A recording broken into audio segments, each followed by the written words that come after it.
They taught the people from the book. And the result was incredible. It says, the fear of the Lord fell on the surrounding kingdoms. Reverence, respect for God, and for Jehoshaphat's kingdom. And what happened? They stopped making war against him. Teaching brought peace and stability. Political, spiritual, even military security came from actively teaching God's word. That really highlights the critique the lecture made about today, doesn't it? It does. The lament was that the church often lacks respect now because, well, maybe it's neglected that core task of teaching the word. And maybe Christians aren't always known for that kind of integrity or behavior that flows from the teaching. Yeah, there was that sharp contrast. Mentioned the person who read the Bible 50 times but didn't live it. Ugh.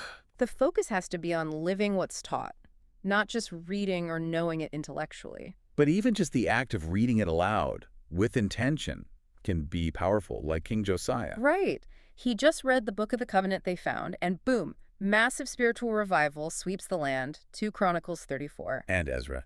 That level of commitment is staggering. Isn't it? Reading the law 6 hours a day for 7 days straight. That's 42 hours. Wow. And the result? The people understood, they were deeply moved, they changed.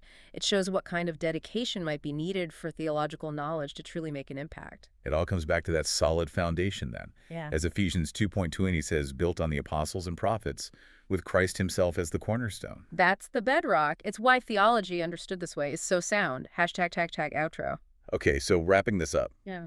What's the big takeaway for you, the listener? We've journeyed from theology maybe feeling abstract, To seeing it as hopefully really robust, relational, something you can actually demonstrate in your life. it's possible, it's rational, and it even gives us tools to engage with skepticism. And remember those 3 premises.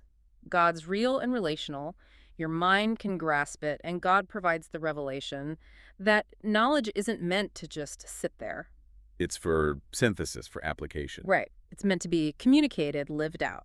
So we want to leave you with a final challenge, something practical from the source material itself. Yeah, try this.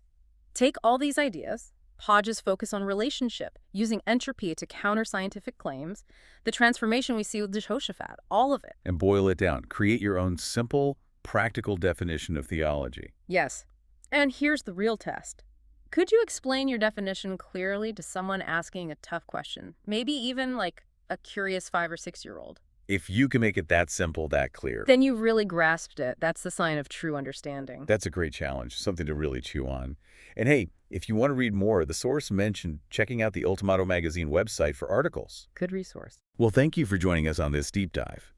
We genuinely hope this changes not just how you think about theology, but maybe how you live it out too. Thanks, everyone.